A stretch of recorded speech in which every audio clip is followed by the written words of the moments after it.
Screen is visible to all.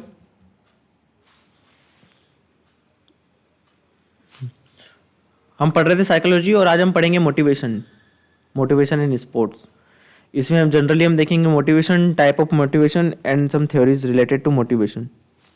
Okay, अक्सर इसमें थोड़ा सा पूछा जाता है ऑथर्स वगैरह कौन किसने दिए तो थ्योरीज और उसका सा माइनर सा कॉन्सेप्ट। तो आज हम पढ़ेंगे मोटिवेशन, राइट? Let's start.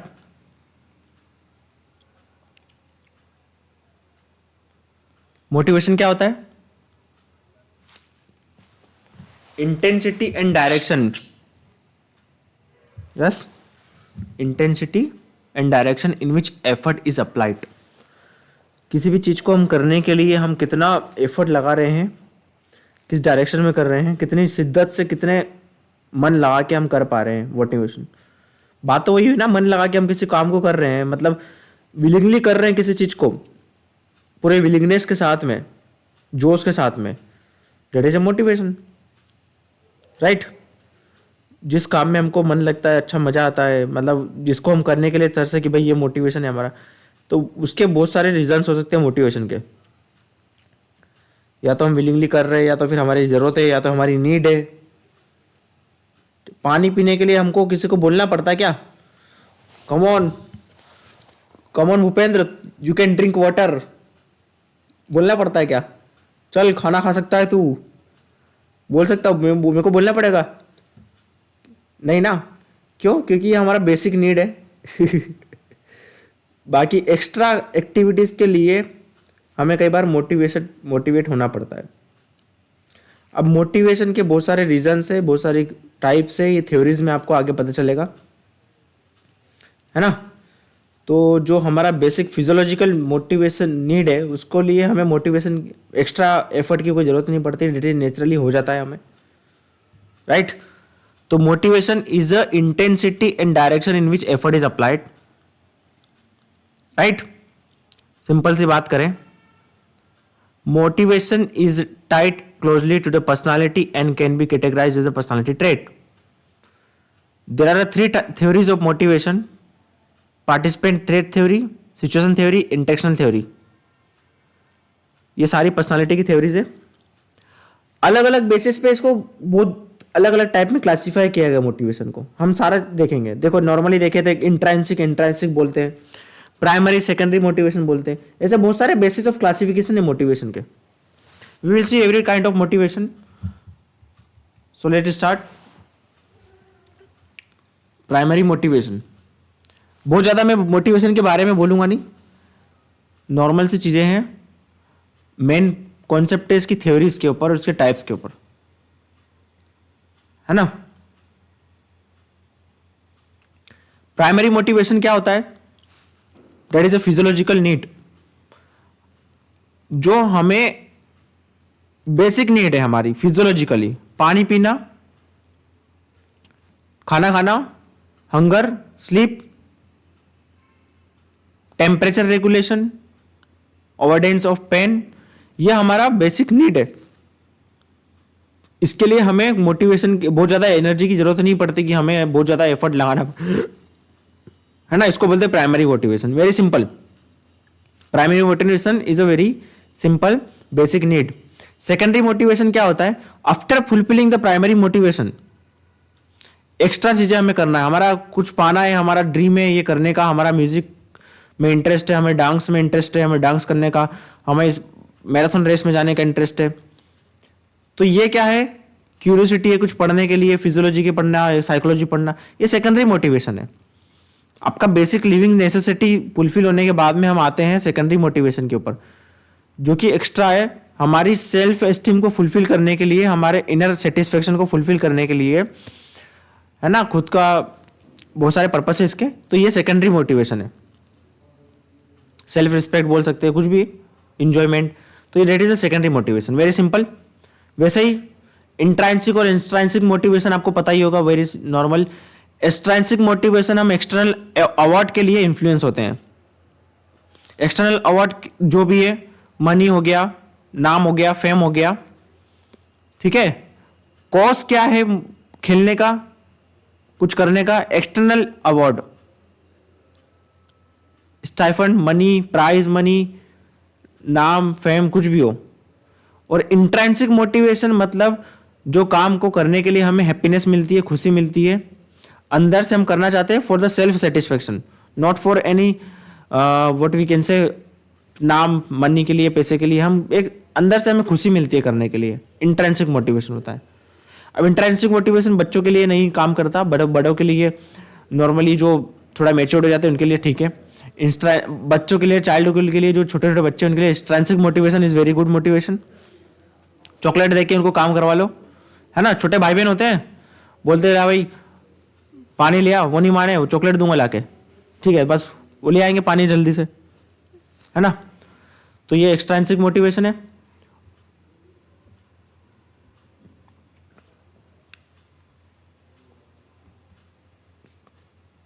थोड़ा सिंपल टाइप से स्टार्ट करते हैं, फिर जाएंगे कॉम्प्लेक्स पे। एडिक्शन मोटिवेशन, किसी चीज की लत हो, नाम से पता चल रहा है। किसी पर्सन को स्मोकिंग की आदत है, हैबिट है, तो वो क्या होगा, अपने आप को वो पुश करेगा स्मोकिंग के लिए, खाना खाने के बाद चले जाएगा अपने आप स्मोकिंग पीने के लिए। तो ये एडिक्शन मोटिवेशन है ना। इसका कॉज क्या है, एडिक्शन। चाय पीने की किसी को आदत है, तो ये एडिक्शन मोटिवेशन हो गया। सबकॉन्शियस मोटिवेशन क्या होता है, जो आप बिना किसी काम के करते हो अपने आप। किसी का काम हो, जैसे किसी का सबकॉन्शियसली कौन क्या करता होगा, जैसे बालों को ऐसे गोल गोल घुमाना, जैसे कोई कोई लड़कियां होगी, सबकॉन्शियसली उनका हाथ वहां पे चले जाता होगा और बालों को ऐसे रिंग रिंग करके गोल गोल घुमाना। किसी का नाखून आपस में रगड़ना, ठीक है। तो जो ऑटोमेटिकली सबकॉन्शियस माइंड, आपको मैंने बताया, जो अपने आप काम करता है, ऑटोमेटिकली काम करता है। अगर हम किसी चीज का बार बार करें तो वो हमारे सबकॉन्शियस माइंड में फिट हो जाता है, और वो चीज हम फिर क्या करते हैं, ऑटोमेटिकली करने लग जाते हैं। तो ये सबकॉन्शियस मोटिवेशन है, ठीक है।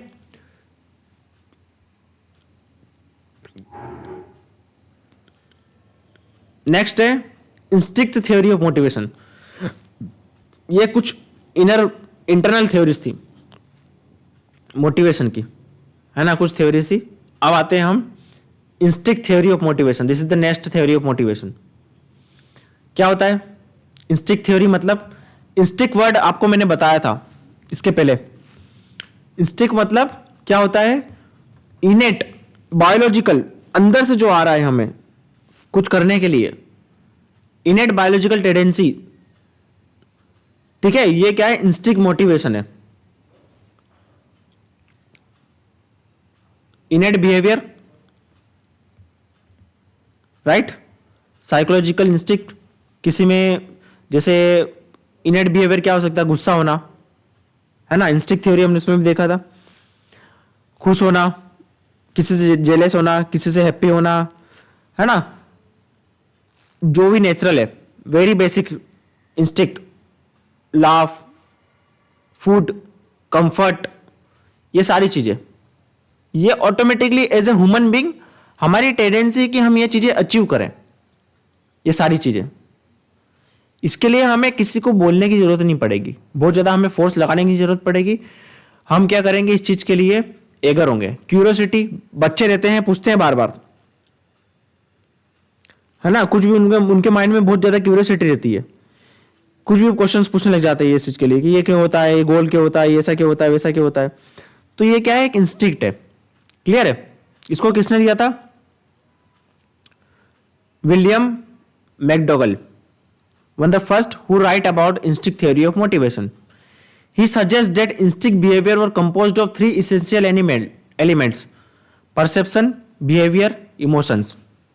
ये थ्री बेसिक एलिमेंट है, याद रखना। हम किसी चीज को देखेंगे, जैसे बच्चे हैं फॉर एग्जाम्पल, उन्होंने कुछ नया देखा, वो परसेप्शन हो गया, उनके माइंड में वो चीज आ गई। फिर उनके बिहेवियर में आएगा ये ऐसा क्यों हुए, और वो चेंजेस देखने को मिलेगा, आउटपुट, है ना। वो किसी चीज, आप जोकर देख लेंगे, परसेप्शन किया उन्होंने, उनके बिहेवियर, वो हंसी आए, खुशी, फिर वो जोकर को देख के हंसने लग गए, है ना। तो ये क्या इंस्टिंक्ट है, इसके three element, perception, behaviour, emotions. ऐसे बहुत सारे इंस्टिंक्ट बिहेवियर होते हैं, उसमें से curiosity, material, laughter, food seeking, है ना, ये क्या है, कुछ बिहेवियर्स हैं जो कि नेचुरली एक पर्सन करता है अचीव करने के लिए। नेक्स्ट है drive theory, drive reduction theory of human behaviour. Drive मतलब अंदर से हमें एक एनर्जी आ रही कि नहीं करना है मुझे ये, ड्राइव, इनर फोर्स। ड्राइव क्या है, एक इनेट फोर्स है।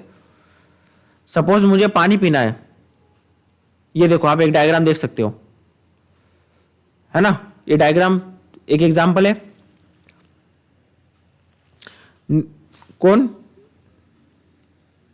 यहां से हम कहीं घूमने जा रहे हैं, हमने बहुत घूम घूम के थक गए, सामने कुछ अच्छा सा खाने को दिखा, तो अंदर से एक एनर्जी आएगी, एक फोर्स जनरेट होगा, नहीं ये मुझे खाना है, हम जाएंगे और खा के खरीद लेंगे। सिंपल सी बात है, ड्राइव, इनेट फोर्स।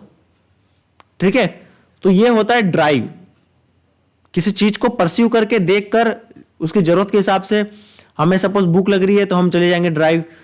कोई डांस कर रहा है, किसी को डांस में इंटरेस्ट है, तो सामने कुछ लोगों को डांस करते हुए देख लिया तो उसको ड्राइव आएगा कि नहीं मुझे भी जाके डांस करना है ना। तो ये क्या है, ड्राइव है। इसको दिया था क्लर्क हल ने।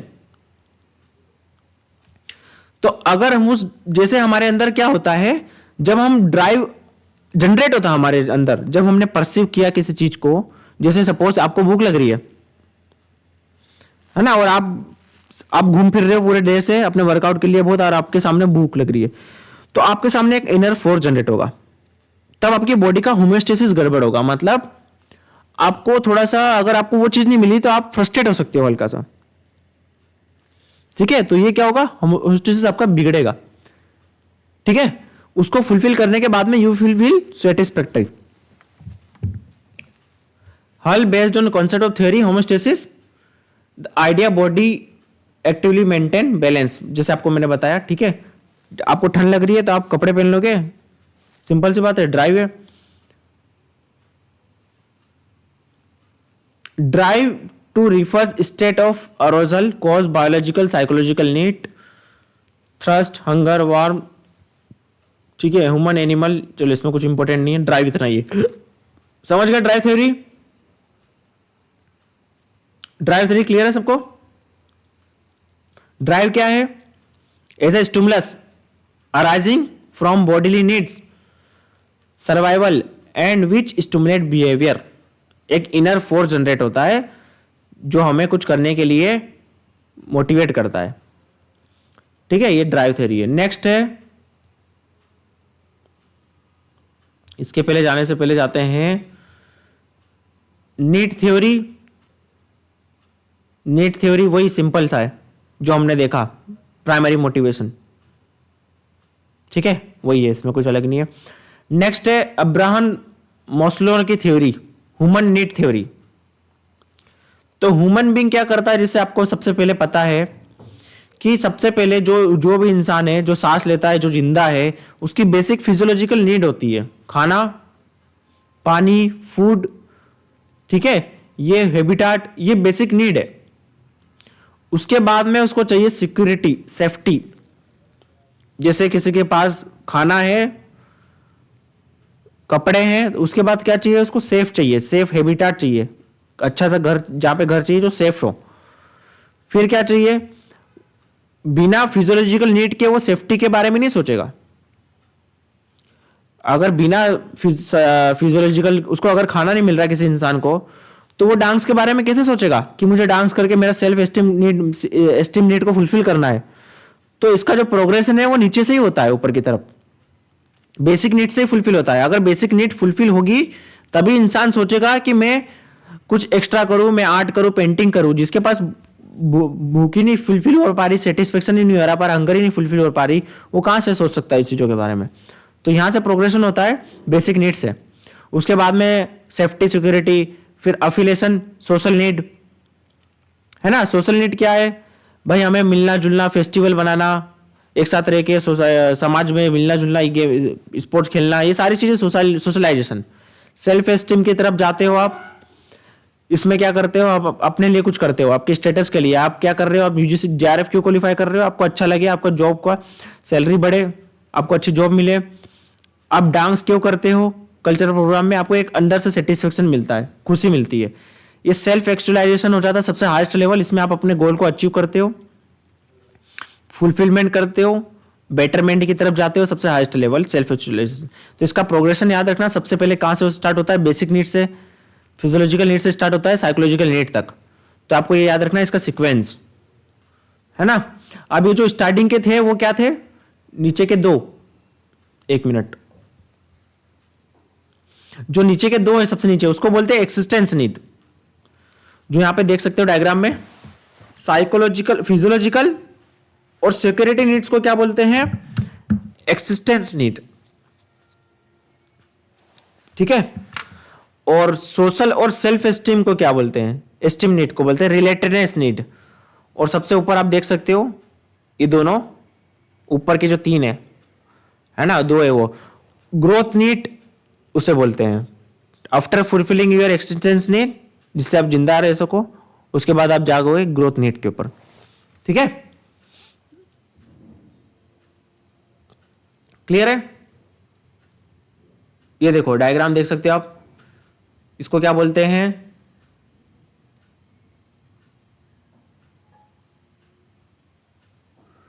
Humanistic approach of motivation. इसको क्या बोल सकते हैं, इसको ये नीड थ्योरी भी बोल सकते हैं, ह्यूमनिस्टिक अप्रोच टू मोटिवेशन भी बोल सकते हैं।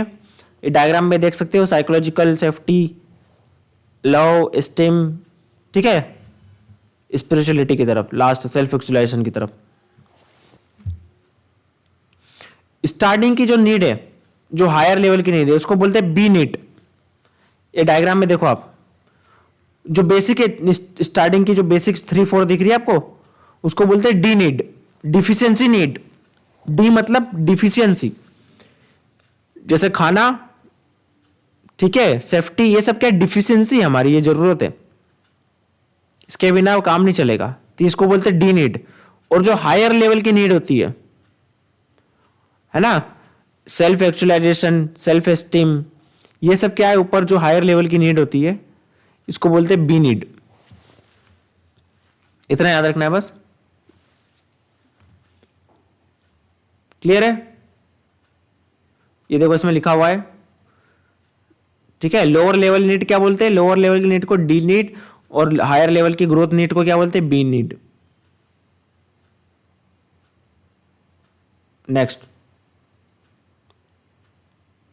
नेक्स्ट है मैकलेंड्स नीड थ्योरी। इसने 3 नीड को डिवाइड किया है मैकलेंड ने। मैकलेंड की नीड थ्योरी क्या है, देखो इसमें बहुत ज्यादा डिटेल में मत पढ़ना, सिंपल सिंपल चीजें आती है, याद रखने की चीजें बस। मेमोरी आपको याद रखना है, किसने दी है, क्या होता है इसके अंदर, क्या है, और उसके अंदर वेरिएबल्स क्या क्या है।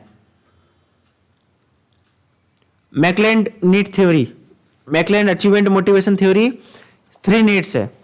Achievement motivation theory attempt to explain and predict behavior and performance based on person's need for achievement, power and affiliation।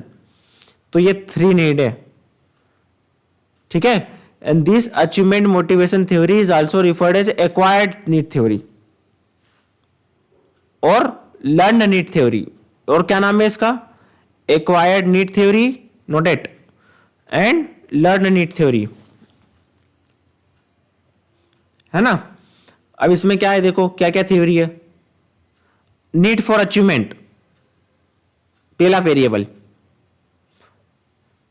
ठीक है।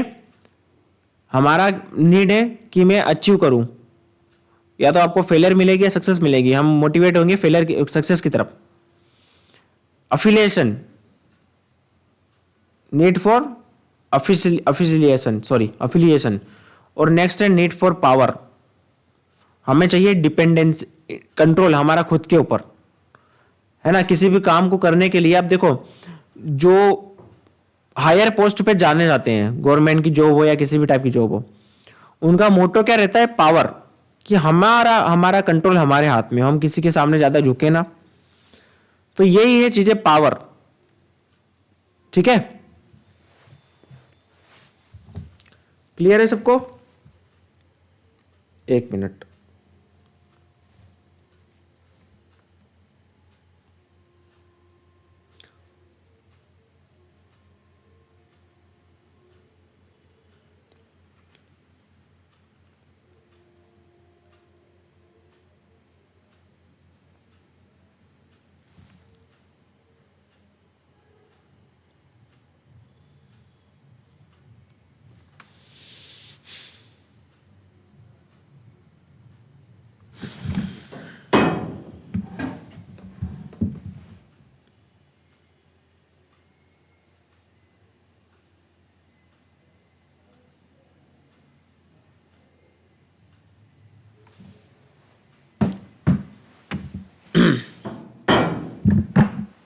ठीक है, तो ये नीट थ्योरी किसने दी थी? मैकलेलन ने दी थी, याद रखना। उसके अंदर क्या क्या वेरिएबल है, वेरिएबल याद रखना, इसको लिख लो,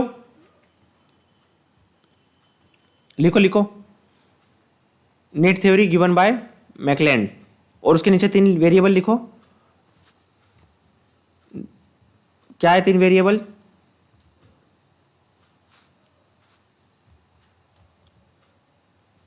एक मिनट स्क्रीन ऑन कर लूं।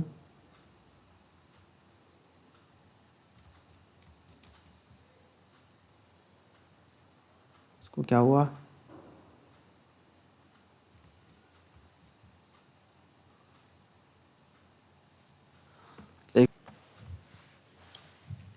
थोड़ा इंपॉर्टेंट पॉइंट्स नोट डाउन करते जाओ, है ना।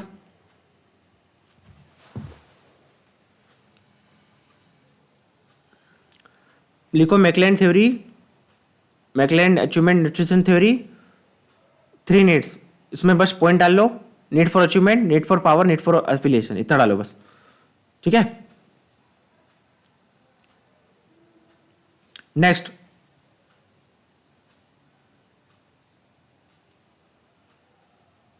नेक्स्ट क्या है? एल्डर्स ईआरजी थ्योरी, ठीक है, एल्डर्स ईआरजी थ्योरी। इसमें क्या है?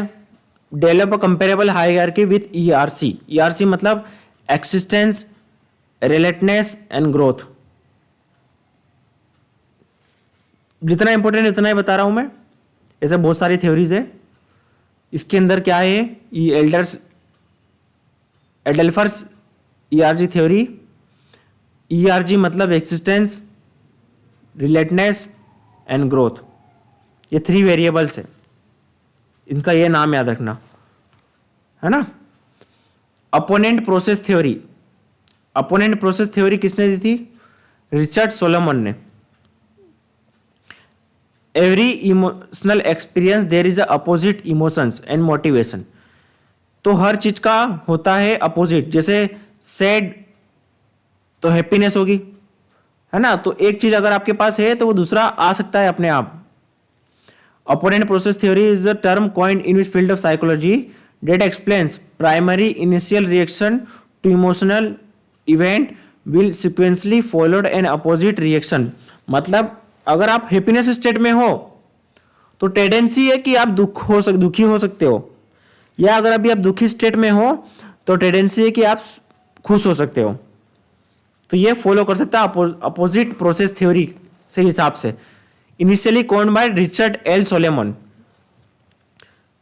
है ना। इसको what is basically amount is the process which six stimulus that essentially initially inspired displeasure will eventually with the passage of time become pleasurable emotional response and vice versa. मतलब क्या है? सीधी सी बात है, अगर आप आज सैडनेस है आप में तो कल आप में खुशी आ सकती है। जब आप सैडनेस का रीजन आप धीरे धीरे डिसअपेयर हो जाएगा, भूल जाओगे, और कल आप जाके खुश हो जाओगे। तो बस इतना ही है, ये अपोनेंट प्रोसेस थ्योरी, इसमें कुछ ज्यादा है नहीं, है ना। हैप्पीनेस, सैडनेस, बस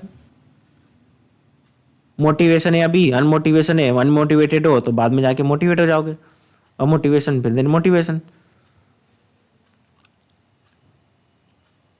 रीएनफोर्समेंट थ्योरी स्निकर ने दी, ठीक है। ऑपरेंट कंडीशनिंग थ्योरी, इसका अपन अलग से पढ़ेंगे। इसमें क्या है? Positive reinforcement, negative reinforcement, punishment, expanse. क्या होता है इसमें? अगर आपने कोई अच्छा काम किया और मैंने आपको शाबाशी दी, तो ये क्या है? मैंने आपको प्राइज दिया, आपने कोई अच्छा काम किया, तो ये पॉजिटिव रीइंफोर्समेंट है ना।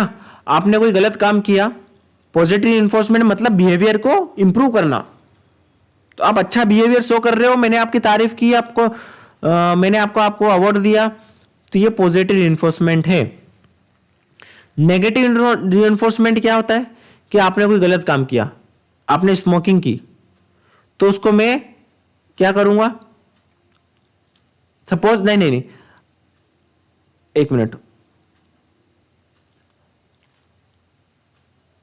हाँ, तो आपने क्या किया, कोई स्मोकिंग की, कोई गलत काम किया, तो मैं क्या करूंगा, आपके को पनिशमेंट दे सकता हूं, आपको डांट सकता हूं, मार सकता हूं। या तो आपने पढ़ाई नहीं की, आपने पढ़ाई नहीं की, आपको मैं डांट रहा हूं, मार रहा हूं, तो ये क्या हो गया, नेगेटिव इन्फोर्समेंट। इसमें ये क्या कर रहा हूं, मैं आपका बिहेवियर जो स्मोकिंग वाला है जो भी है उसको कम कर रहा हूं, मतलब अब जो बैड हैबिट है उसको कम करना चाहता हूं। तो ये क्या नेगेटिव इन्फोर्समेंट। पनिशमेंट है ना, पनिशमेंट हम क्यों देते हैं, इसमें कोई पर्सन हमारा काम नहीं कर रहे, सपोज वो भी है कि बिहेवियर को हमें कम करना है, विड्रॉल करना है, तो पनिशमेंट हो गया। एक्सटेंशन क्या हो गया, वीकनिंग ऑफ बिहेवियर।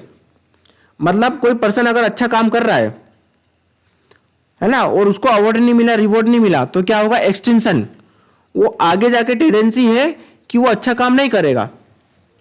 मतलब सपोज हमारे क्लास में है स्टूडेंट्स, और कोई स्टूडेंट बहुत अच्छे आंसर्स दे रहा है, जवाब दे रहा है, हमें उसे अप्रिशिएट करना चाहिए, जो अच्छे से एफर्ट लगा रहा है और जो अच्छा काम कर रहा है। अगर वो एफर्ट नहीं लगा रहे हैं हम, वो एफर्ट लगा रहा है स्टूडेंट, और हम उसको अप्रिशिएट नहीं करें, तो क्या होगा, एक्सटेंशन होगा, वीकनिंग ऑफ बिहेवियर होगा। वो अगली बार वो अच्छा काम नहीं करेगा, वो अगली बार अच्छे से पढ़ाई नहीं करेगा। तो पॉजिटिव बिहेवियर को अप्रिशिएट करना चाहिए, और नहीं करते हैं तो एक्सटेंशन आता है। ये हम अलग से पढ़ेंगे लर्निंग थ्योरीज में, अभी डिटेल में। क्लासिकल कंडीशनिंग, ऑपरेंट कंडीशनिंग, ये सब अलग से पार्ट है। External process theories, incentive theory. Incentive मतलब क्या होता है, पैसा, मनी, किसी काम के बदले में कुछ मिल रहा है, price, that is incentive. Simple सी बात है। तो ये एक्सटर्नल मोटिवेशन की तरह है, ठीक है। इंसेंटिव थ्योरी मतलब इंस्टिक्ट और इंसेंटिव में डिफरेंस है, देखना, याद रखना।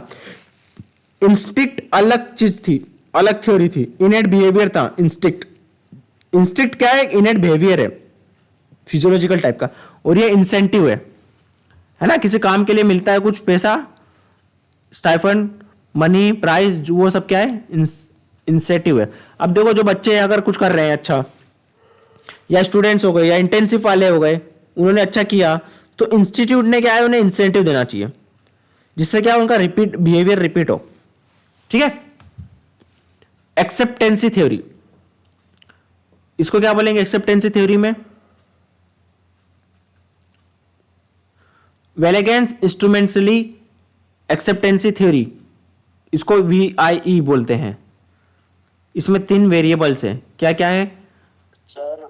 एक डाउट था, जो हमें इंसेंटिव है, ये इसमें कोई भी चीजें हो सकती है, फिर मनी से रिलेटेड ही होगा ये?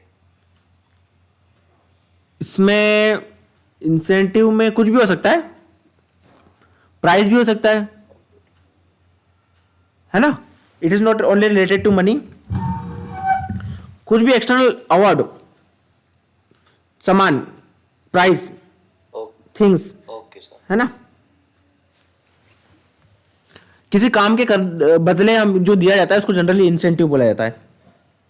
जैसे इंटर्नशिप पे जाते हैं, तो अगर इंस्टीट्यूट कुछ दे तो इंसेंटिव है वो, that it can be anything. Next है एक्सेप्टेंसी थ्योरी। एक्सेप्टेंसी थ्योरी क्या है, इसमें 3 वेरिएबल्स आपको देखने को मिल रहे हैं, वैलेंस, इंस्ट्रूमेंटलिटी एंड एक्सेप्टेंसी। VIE थ्योरी बोलते हैं इसको। देखते हैं इंपोर्टेंट है या नहीं, ठीक है। वैलेंस मतलब the value of pursued outcome, यह है वैल्यू। मोटिवेशन कॉम्बिनेशन इन 3 चीजों का, motivation, motivated is by desirable things we accept we can achieve, है ना। तो क्या है कि मोटिवेशन आता है इन 3 चीजों से। वैलेंस मतलब क्या होता है कि जो हम करने जा रहे हैं उसका कितना आउटकम मिलेगा।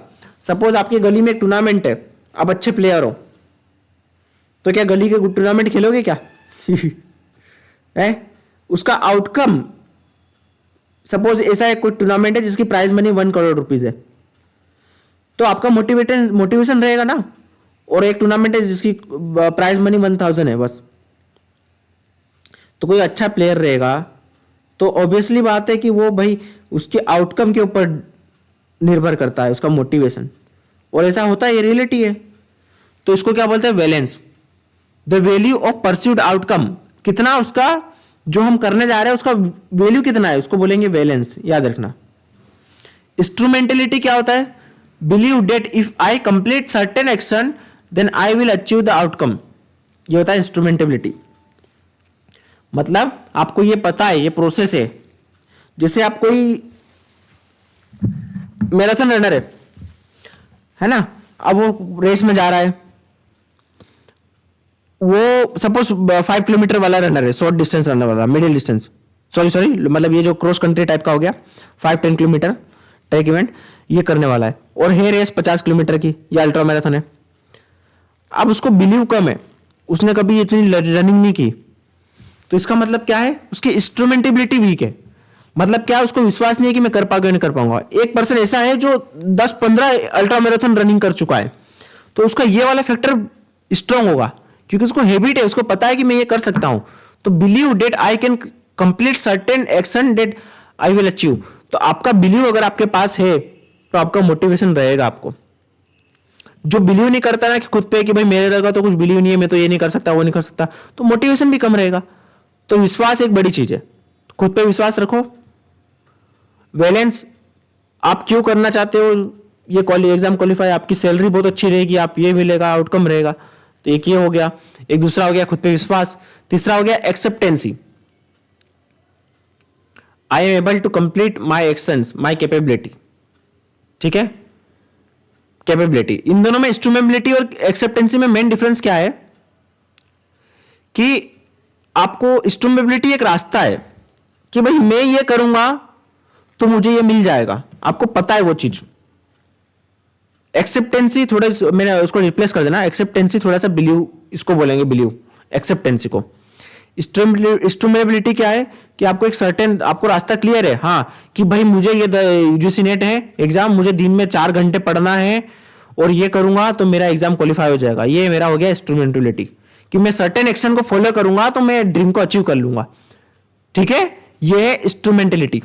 क्लियर है सबको? Certain result, certain actions will result in that outcome. Got it? ठीक है, if I work hard I will get the job done, first. ठीक है, second, what reward what I will I get the job well done, क्या मिलेगा इससे, उसका value कितना है। एक्सेप्टेंसी, मोटिवेशन, है ना। तो हम किसी चीज को करते हैं तो उसके पहले जज करते हैं। सपोज मैं आप सभी को किसी गेम में वेब सेटिंग करने के लिए भेज रहा हूं, तो आपके माइंड में क्या आएगा, कितना एफर्ट लगा रहे हैं हम वहां पे, हमें उसके बाद में कितना इंसेंटिव मिलेगा। अगर वो 200 रुपीज पर डे देंगे तो आप नहीं जाओगे, आपको मोटिवेशन नहीं है। अगर आप 3000 रुपीज पर डे देंगे तो आप आसानी से जाओगे, आप मोटिवेटेड जाओगे, उसका बैलेंस ज्यादा है। ठीक है, cognitive theory, information approach to learning, ये अलग पार्ट है, इसको बाद में देखेंगे। गोल सेटिंग थ्योरी,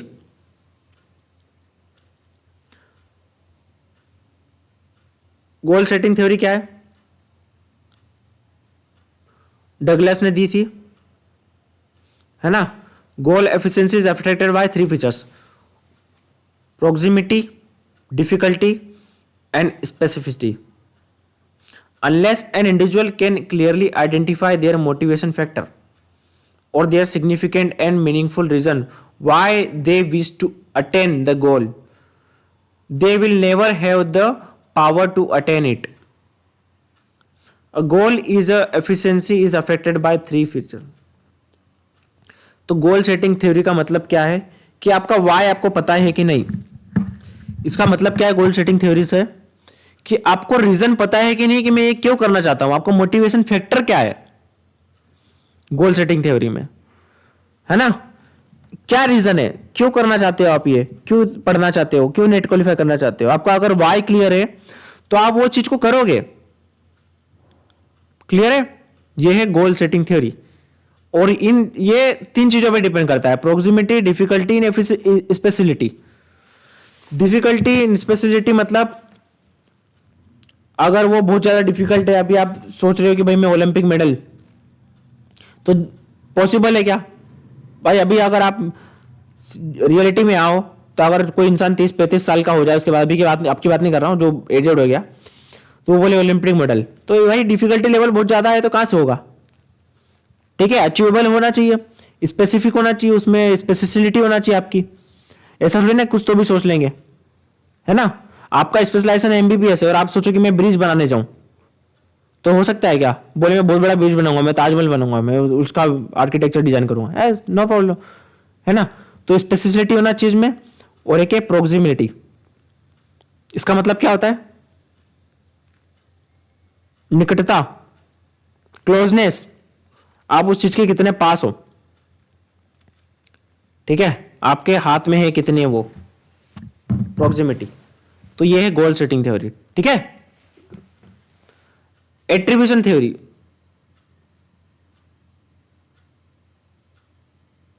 इसके भीतर क्या है? Original theory of motivation.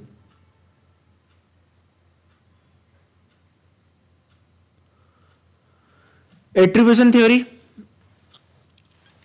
आपके सक्सेस और फेलियर को एक्सप्लेन करता है। एट्रीब्यूशन, ये इंटरनल एट्रीब्यूशन हो सकता है और एक्सटर्नल एट्रीब्यूशन हो सकता है, ठीक है। यह है एट्रीब्यूशन थ्योरी।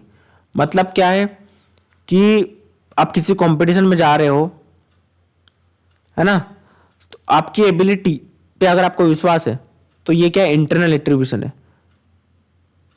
और आपका अगर लक खराब है तो ये एक्सटर्नल है।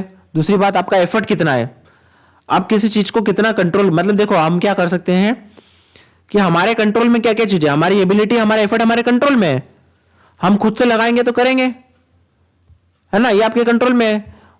ये रीजन है आपका किसी चीज में फेलियर होना। सही सुना भाई, मेरा एफर्ट लगा दिया मेरी एबिलिटी के हिसाब से, तो ये कंप्लीट हो गया काम।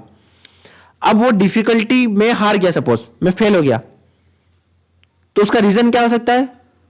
उसका डिफिकल्ट हो सकता है, टास्क डिफिकल्टी से होती है, ये एक्सटर्नल रीजन है। इंटरनल रीजन क्या हो सकता है कि भाई मैंने उतना एफर्ट नहीं लगाया, ठीक है। तो ये रीजन एक्सप्लेन करता है कि फेलियर और सक्सेस का एट्रीब्यूशन। एक होता है इंटरनल और एक एक्सटर्नल। इंटरनल मतलब जिसका आपके ऊपर कंट्रोल है, आपका कंट्रोल है आपकी पढ़ाई के ऊपर, आपका कंट्रोल है टाइमिंग के ऊपर, आपका कंट्रोल है आपकी मैनेजमेंट के ऊपर, डेली लाइफ को कैसे मैनेज करें, ये आपके कंट्रोल के ऊपर है। अब कभी ऐसा हुआ कि आपके कंप्यूटर एग्जाम देने गए और कंप्यूटर के कुछ एरर आ गया, क्वेश्चन पेपर हैक हो गया, एग्जाम कैंसिल हो गई, तो ये आपके कंट्रोल से बाहर है। तो ये एक्सटर्नल एक्सप्लेनेशन है आपके, एक्सक्यूजेस, एक्सटर्नल रीजन, एक्सक्यूजेस नहीं बोल सकते, रीजन आपकी सक्सेसफुल फेलियर का। तो एट्रीब्यूशन थ्योरी यही है कि ये पर्पस बताता है, purpose that every individual tries to explain in condition of success और फेलियर, ठीक है। तो हमेशा हमारे इंटरनल पे ध्यान देना चाहिए, हमें एक्सटर्नल फैक्टर्स पे ध्यान नहीं देना चाहिए, हमें हमेशा हमारे इंटरनल फैक्टर्स पे ध्यान देना चाहिए। एक्सटर्नल पे आपका कंट्रोल नहीं होता है तो उसको जाने दो कि पेपर कैसा आएगा, कट ऑफ क्या जाएगा, दूसरों का कैसा गया एग्जाम, और ये सब चीजों पे ध्यान नहीं देना। हमने सिर्फ हमारे काम पे ध्यान दो, हमारे एफर्ट पे ध्यान दो, हमारी एबिलिटी पे ध्यान दो, बस।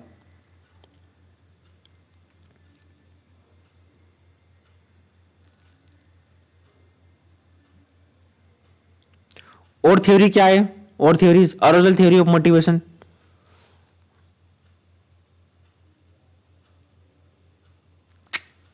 ये कुछ खास नहीं है इसमें। अचीवमेंट थ्योरी, इधर और बताता हूं आपको मैं, अपने पास एक और पेज है इसका। अचीवमेंट थ्योरी क्या होता है?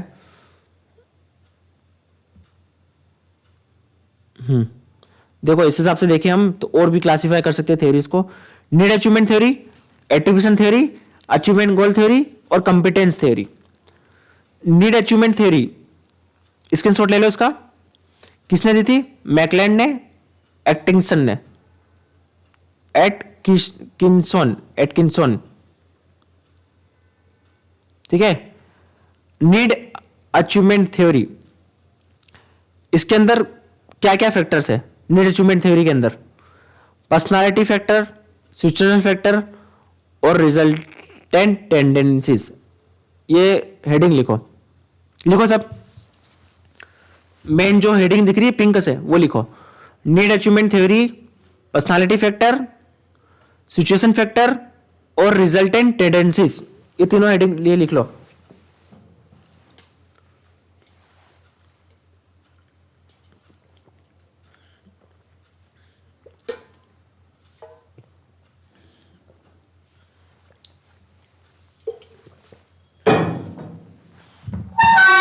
लिख लिया? अब पर्सनालिटी फैक्टर के अंदर देखो, 2 मोटिव्स है, motive to achieve, motive to avoid failure. अब देखो यहां पे 2 टाइप के लोग देखने को मिलेंगे आपको। कुछ लोग होते हैं कि अचीव करने के लिए काम करते हैं, और कुछ लोग क्या करते हैं, डर की वजह से कि मैं फेल ना हो जाऊं उसकी वजह से काम करते हैं।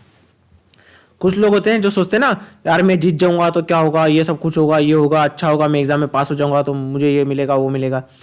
कुछ लोग क्या उसका उल्टा सोचते हैं, अगर मैं नहीं हुआ तो, अगर मैं फेल हो गया तो, अगर मैं ही हो गया तो ये है मोटिव टू अचीव। और दूसरे टाइप के हैं मोटिव टू अवॉइड फेलियर। तो ये पर्सनालिटी 2 टाइप की है जो डिसाइड करती है आपकी need achievement theory. High achievers क्या करते हैं, जो अक्सर लाइफ में अच्छा अचीव करते हैं वो high motivated to achieve success होते हैं, और लो मोटिवेशन होता है उनका फेलियर को अवॉइड करने के लिए। वो ऐसा नहीं सोचते ज्यादा, उनके माइंड में ये नहीं चलता कि भाई मैं फेल हो गया तो क्या होगा, मेरा नेट नहीं होगा तो क्या होगा, मेरा एग्जाम में गया तो क्या होगा। वो ऐसा नहीं सोचते। उनकी सोच कैसी रहती कि मैं ये कर लूंगा तो क्या होगा, भाई मैं फर्स्ट आ गया तो क्या होगा, मैं एग्जाम जीआरएफ कर लूंगा तो क्या होगा, मैं मेडल जीत गया तो क्या होगा। उनके से सीओ वाली होती है। लो अचीवर्स होते हैं, उनकी सोच होती है अगर मैं नहीं कर पाया तो क्या होगा। ठीक है, ये डिफरेंस है। Low motivation to achieve the success, high motivation to avoid failure. उनका मोटिवेशन सक्सेस होने से ज्यादा ये रहता है कि हम फेलियर ना मिले, हमें फेलियर से डरते हैं वो। ठीक है, तो ये पर्सनालिटी फैक्टर है जो आपका अचीवमेंट को डिसाइड करता है। सेकंड है सिचुएशन फैक्टर। पहला तो पर्सनालिटी था, सेकंड था situation factor. Probability of success in situation और टास्क। ठीक है, कितने चांसेस है आपके सक्सेस होने के किसी भी टास्क में। मैं भी अचानक से बोल दूं कि मुझे ओलंपिक मेडल जीतना है स्प्रिंट में 100 मीटर में, तो भाई सीधी सी बात है यार, अभी नहीं जीत सकता है ना। अभी मैं बोलूं कि यार एग्जाम मेरे को क्वालिफाई करना है, तो भाई वो पॉसिबल है, फिजिकल एजुकेशन से रिलेटेड। ठीक है, तो probability of success in situation और task. Incentive value of success, जैसे आपको मैंने बताया था अभी। Second factor, it is more satisfying to beat an skill opponent than that is to beat a beginner. अब एक चीज का ध्यान रखो, आप क्या बहुत अच्छे एथलीट हो या बॉक्सर हो, सपोज आपके सामने कोई एक गली वाला, मतलब नॉर्मल सा डिस्ट्रिक्ट लेवल का इंटरनेशनल बॉक्सर हो आप, आपके सामने नेशनल या स्टेट लेवल का कोई बॉक्सर खड़ा कर दिया, आपने उसको हरा दिया आसानी से, तो आपको मजा आएगा क्या? आपको मजा आएगा क्या? इंसेंटिव मिलेगा बहुत बड़ा? नहीं। स्पोर्ट्स में एग्जांपल देख रहे हैं, पर आपके सामने वर्ल्ड चैंपियन बहुत अच्छा आ गया और आपने उसको हरा दिया, आप इंटरनेशनल लेवल के हो, तो आपका सेटिस्फेक्शन लेवल बहुत ही अच्छा होगा, बहुत ही एक्सट्रीम लेवल का रहेगा। वैसे एग्जांपल, सपोज आपने कोई एक नॉर्मल सी एग्जांपल दी, कोई सी टेट दे दी, कोई सी स्टेट की, ये वाली टेट, वो वाली TET, suppose MP TET exam दिया आपने। कोई और एग्जांपल कोई और ले लेते हैं। सोचेगा कोई क्वालिफाई कर लेगा तो बुरा मान जाएगा, यार ये तो बेकार सी एग्जाम थोड़ी ना। कोई भी एक एग्जाम है छोटी सी, है ना, जिसमें 10,000 वैकेंसीज है और अप्लाई करने वाले 8,000 लोग हैं बस, और 10,000 वैकेंसीज है सपोज, तो उस एग्जाम को क्वालिफाई करके आपको खुशी नहीं मिलेगी इतनी, जबकि उस एग्जाम को आप क्वालिफाई करोगे जिसमें लाखों लोग बैठ रहे हैं, हजारों लोग बैठ रहे हो, जिसकी सीट 100 हो, 50 हो। ठीक है, तो इंसेंटिव वैल्यू ऑफ सक्सेस। अब वो क्यों डिफिकल्टी है? क्योंकि उसका कुछ ना कुछ बड़ा एग्जाम है। कम सीट है मतलब क्या है? कम सीटें मतलब क्या है? कुछ आईएएस ऑफिसर की एग्जाम हो गई, या यूजीसी ने हो गया, या फिर जेआरएफ हो गया, या फिर जो भी बड़ी लेवल की एग्जाम देख लो आप, उसमें सीट्स कम रहती है। एम्स की हो गई एग्जाम, सीट कम रहती है, तो बड़ा करने पे आपको सक्सेस इंसेंटिव वैल्यू पे आपका सिचुएशन फैक्टर रही है। सेकंड है रिजल्टेंट टेंडेंसीज। हाई अचीवर्स क्या करते हैं? Seek out challenges and enjoy competing against other of equal ability. High achievers क्या करते हैं, चैलेंजेस को एक्सेप्ट करते हैं और वो मजे मजे में अपनी इक्वल एबिलिटी वालों के साथ में परफॉर्म करते हैं, which is not too easy और टू डिफिकल्ट। ठीक है, वो इजी टास्क को करने की कोशिश नहीं, वो अपने को एक चैलेंजेबल, जो एक टाइप के लोग होते हैं, जैसे कुछ कुछ लोग होते हैं कि भैया कंपटीशन से डरते हैं, पर हाई अचीवर्स क्या करते हैं, चैलेंजेस को एक्सेप्ट करते हैं और परफॉर्म करते हैं टास्क को मॉडरेट लेवल का, ऑप्टिमल लेवल का। बहुत ज्यादा डिफिकल्ट नहीं चूज करेंगे, बहुत ज्यादा इजी नहीं। कुछ कुछ लोग होते हैं जो उसमें बोलेंगे मैं कल से 10 घंटे पढ़ाई करूंगा, 10 घंटे, 4-5 वीडियो मोटिवेशन देख ली, ठीक है, आईएएस एस्पायरेंट देख ली, ये मौका जिंदगी, या फिर 2-4 सॉन्ग सुन लिए और बोलता है 10 घंटे कल से पढ़ाई, अभी मैं सो जाता हूँ जल्दी, कल सुबह से 5 बजे उठूंगा, एकदम बढ़िया से रात को बांध लिया कंफर्ट सिर पे, कल से तैयार, मैं तो रेडी। सुबह देखा धीरे धीरे गायब, मतलब ठीक है। तो ये हो गया हाई टास्क। ऑप्टिमम लो भाई, जिसे अचीव कर सके, ताकि दिमाग को खुशी मिले वो करने के बाद में। फर्स्ट डे का टारगेट अगर फुलफिल कर लिया तो सेकेंड डे आप जरूर करोगे उसको। तो दिमाग, ये चीज ध्यान रखना, ये चीज अगर दिमाग को रिवॉर्ड मिलता है तो वो चीज हम रिपीट करते हैं। तो टारगेट ऐसा बनाओ डे का जिसको आप अचीव कर सको। बिना अचीवेबल टारगेट बनाने से क्या होता है, हमारा दिमाग फ्रस्ट्रेट हो जाता है, हमें ब्रेन को क्या लगता है, यार ये तो अचीव नहीं हो पा रहा, तो हम थक जाते फिर, और रिवार्ड नहीं मिलता ब्रेन को। ब्रेन को रिवॉर्ड देना जरूरी है, ताकि नेक्स्ट डे भी हम फुलफिल करें। 2 किलोमीटर रनिंग करो, क्या दिक्कत है, 10 किलोमीटर सोचने की बजाय 2 किलोमीटर से स्टार्ट करो, वो करने के बाद आप नेक्स्ट डे अपने आप जागो रनिंग करने के लिए, थर्ड डे, ठीक है। फोर्थ है इमोशनल रिएक्शन, ये fourth factor. High achiever focus on pride, low achievers focus on same और वरी, कि भाई अगर हमने एग्जाम में क्वालिफाई किया तो हम क्या होगा, हमें शर्म आएगी, ये आएगी, हमें सब पूछेंगे क्या हो गया तेरा, पास हुआ कि फेल हुआ। तो हाई अचीवर्स फोकस करते हैं भाई मैं एग्जाम क्वालिफाई कर दूंगा तो ये होगा, मेरे पेरेंट्स प्राउड फील करेंगे, ऐसा वैसा, ये भी सब पॉजिटिव चीजें, ठीक है। तो ये क्या है, नीड अचीवमेंट थ्योरी के factors. Personality factor, situational factor, resultant tendency, एक और लिख लो, इमोशनल रिएक्शन। ये 4 फैक्टर्स लिख लो, स्क्रीनशॉट ले लो इसका। नेक्स्ट है एट्रीब्यूशन थ्योरी। एट्रीब्यूशन थ्योरी में क्या है, हेडर एंड मेनर ने दी थी इसको, एक्सप्लेन फॉर द सक्सेस, जिसे मैंने आपको बताया अभी, एट्रीब्यूशन थ्योरी वही same, explain for the success and failure, possible cause of success and failure called attribution. इसमें बेसिक एट्रीब्यूशन क्या है, स्टेबिलिटी, लोकस ऑफ कॉजुअलिटी और लोकस ऑफ कंट्रोल। ये 3 पॉइंट लिख लो इसमें।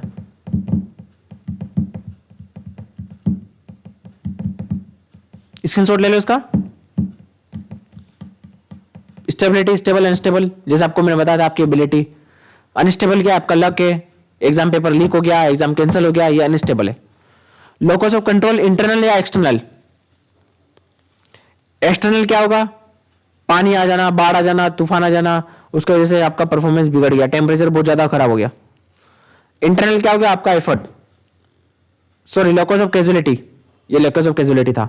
लास्ट है लोकस ऑफ कंट्रोल, आपके कंट्रोल में है कि नहीं है। एक होता है आपके कंट्रोल में, एक है आउट ऑफ कंट्रोल, ठीक है। तो ये और थे मोटिवेशन के, और नीचे अभी और देखते हैं, वो वाले पेज में वापस आते हैं अपन। इधर देखो, achievement goal theory. When performing achieve related task, individual can fluctuate in their state of involvement direct towards task और ego। अरे कुछ खास नहीं है बताओ। इंस्ट्रूमेंट ऑपरेंट कंडीशनिंग थ्योरी, इसमें भी आ गया ये, थोड़ा देख लेते चलो, आ गया तो। पॉजिटिव रिइंफोर्समेंट में क्या होता है, स्ट्रेंथनिंग द बिहेवियर, आपने कुछ अच्छा किया, आप स्क्रीनशॉट ले लो इसका। ये ध्यान रखना, रिइंफोर्समेंट मतलब स्ट्रेंथनिंग बिहेवियर ही होता है। द वर्ड आपको रिइंफोर्समेंट दिख रहा ना यहाँ पे, ये दोनों में आप बिहेवियर को स्ट्रेंथनिंग कर रहे हो। बढ़ा रहे हैं बिहेवियर को। ये दोनों जो वर्ड दिख रहे हैं आप यहां पे, इन दोनों का मतलब क्या होता है? रीइंफोर्समेंट करना मतलब स्ट्रेंथनिंग करना बिहेवियर को, ठीक है ना? ये हो गया।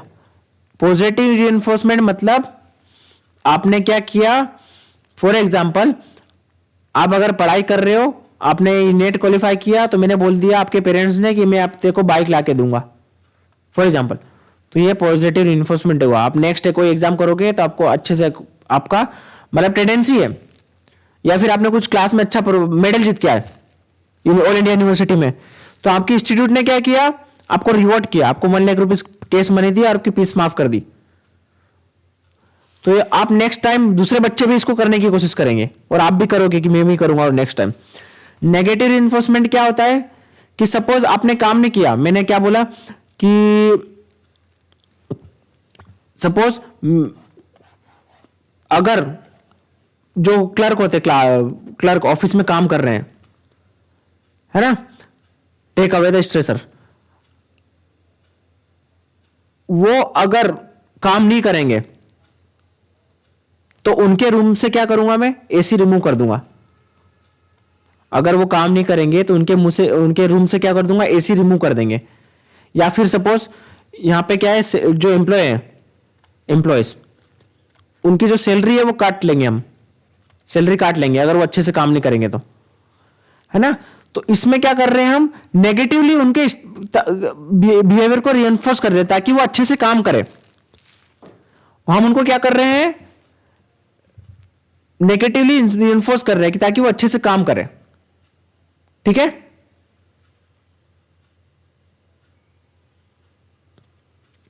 सही बोल रहा हूं क्या मैं? टेक अवे स्ट्रेसर, इसका इससे बेटर एग्जांपल ये हो सकता है, इससे बेटर एग्जांपल ये हो सकता है, सपोज कोई पहले से पनिशमेंट लेते आ रहा है, सपोज एक और बेटर एग्जांपल लेते इसका, है ना। गवर्नमेंट क्या कर रही है, गवर्नमेंट सपोज अपने एम्प्लॉय को सैलरी 50% दे रही है।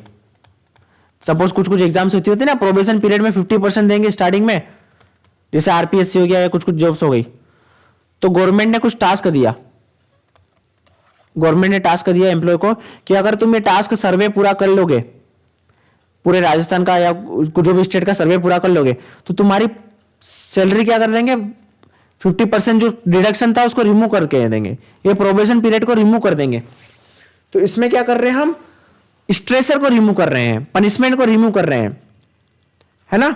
जैसे फर्स्ट ईयर को आप इंस्टीट्यूट में देखते हो, फर्स्ट ईयर आता है, उनको बोलते हैं कॉलर टी शर्ट पहन के आओ और शूज पहन के आओ, है ना। उनको बोल देंगे अगर तुम इंट्रामुरल जीत गए, इंट्रामुरल जीत गए तो तुम्हारा ये कॉलर टी शर्ट और शूज का सिस्टम हम बंद कर देंगे। तो ये हो गया नेगेटिव रिइंफोर्समेंट। इसमें क्या कर रहे हैं हम, स्ट्रेसर को अवे कर रहे हैं, रिमूव कर रहे हैं, क्लियर है ना। हमने कुछ उनमें से नेगेटिव हटा दिया, उनको पनिशमेंट मिलते आ रही है उसको हमने हटा दिया। तो हम फर्स्ट ईयर को बोलते हैं ना, याद करो आप बीपीएड में जब फर्स्ट ईयर वाले आते हैं तो स्टार्टिंग में उनको क्या करते हैं, कॉलर टी शर्ट पहन के आओ, शूज पहन के आओ, यहाँ पे वो एकदम टाइट करके रखते हैं। पर अगर वो हमारा हाउस इंट्रामुरल में जीत जाता है तो हम उनको क्या बोलते हैं, आज से तुम्हारी कॉलर टी शर्ट फ्री, आज से तुम्हारे शूज बंद, सैंडल पहन के जा सकते हो, सैंडल्स। तो we are just removing the stressor, उनके लिए वो फील हो रहा है स्ट्रेस में, तो इससे क्या होगा, स्ट्रेंथनिंग बिहेवियर रहेगा। नेक्स्ट टाइम वो नेक्स्ट कंपटीशन में भी अच्छा जीतने की कोशिश करेंगे, अच्छा करने की कोशिश करेंगे, ठीक है। एक्सटेंशन मैंने बताया था, वीकनिंग, ये दोनों क्या है, बिहेवियर को वीक करने के लिए। कैसे, अगर कोई पर्सन अच्छा कर रहा है, ये चीज का ध्यान रखना, आप फ्यूचर में अगर टीचर बनने हो, प्रोफेसर बनो, टीचर बनो, स्पोर्ट्स ऑफिसर बनो, टीजीटी पीजीटी कुछ भी बनो, जो बच्चा क्लास में अच्छा परफॉर्म करे उसको अप्रिशिएट करना बहुत जरूरी है, और जो स्टूडेंट क्लास में पुअर करे उससे डांटना बहुत जरूरी है। सपोज आप प्रेजेंटेशन ले रहे हो बच्चों का, स्टूडेंट्स का, और आपने अच्छे बच्चों की तारीफ नहीं की और जिसका प्रेजेंटेशन बेकार था उसको डांटा नहीं, तो आगे जाके इन दोनों में कोई इक्वल नहीं बचेगा। अच्छे वाले भी क्या करेंगे, इसकी तरह हो जाएंगे।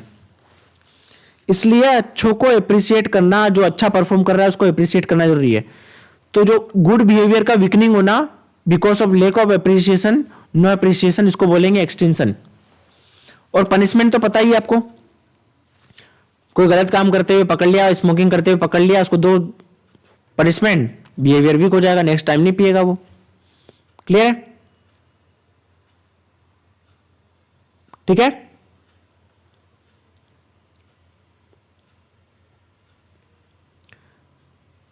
इसका स्क्रीनशॉट ले लो, ये एक बार रीडिंग कर लेना। देखो, जो आपके अंदर का एग्रेशन होता है, कैथारसिस, मैंने आपको बताया था इसको रिमूव करने के लिए स्पोर्ट्स है ना, इमोशनल रिलीज का तरीका है ये। समिलेशन एक अलग तरह तरीका है, इसको रीडिंग करना एक बार। Channelling, unacceptable feeling, desire, impulse, आप किसी गलत तरीके से आपका इमोशंस को बाहर निकाल रहे हो, तो उसको बोलते हैं समिलेशन। रिप्रेशन क्या होता है? द एक्सक्लूशन और डिस्ट्रेसिंग मेमोरीज, थॉट्स और feeling come from conscious mind. Repression is a psychological defense mechanism in which unpleasant thoughts or memories are pushed from conscious mind. आपके पास सपोज आप क्या हुआ, आपके साथ कुछ गलत हुआ, मतलब आप क्या हो, डिप्रेस्ड हो, तो रिप्रेशन से क्या करते हो, अपने जो थॉट्स को रिमूव करते हो माइंड से, है ना, वैसे आप अपने माइंड को कंट्रोल करते हो। Repression is unconscious blocking of unpleasant emotions, impulse, memories, thoughts from your conscious mind. ठीक है। कैथारसिस में क्या करते हो, आपके इमोशन को ट्रांसफर करते हो एक जगह से दूसरी जगह। Acting aggressively when viewing aggression is effectively way to purge angry to aggressive feeling. Emotional release is link to need a relieve unconscious conflict.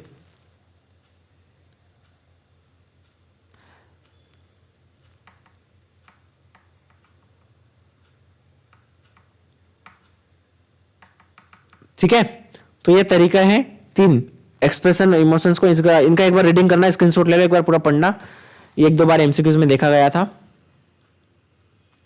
ये कुछ टर्मिनोलॉजीज है, इसमें से जो जो इंपॉर्टेंट है वो आप पढ़ सकते हो। जैसे अमोटिवेशन क्या होता है, complete lack of any kind of motivation, उसको बोलते हैं अमोटिवेशन, है ना। नेक्स्ट क्या है, attribution theory, a cognitive approach to motivation in which pursued causation plays an important role in explaining behaviour. आपको वैसे बताया था बिहेवियर को एक्सप्लेन करने वाले चीजें। ऑटोनोमस एक्सट्रांसिक मोटिवेशन, ठीक है, ये सब चीजें रीड कर सकते हो आप।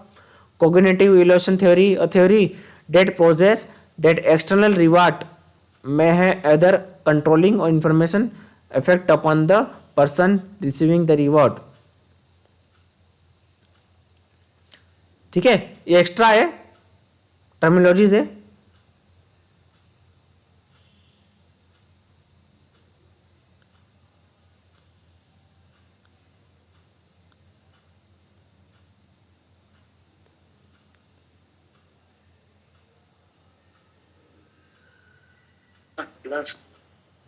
हाँ, ले ली स्क्रीनशॉट।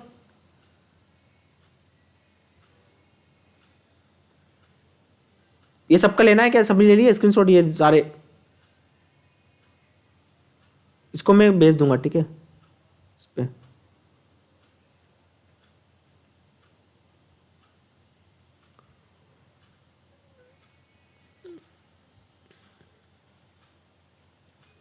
चलो आज के लिए इतना ही है मोटिवेशन में, और देखेंगे कुछ।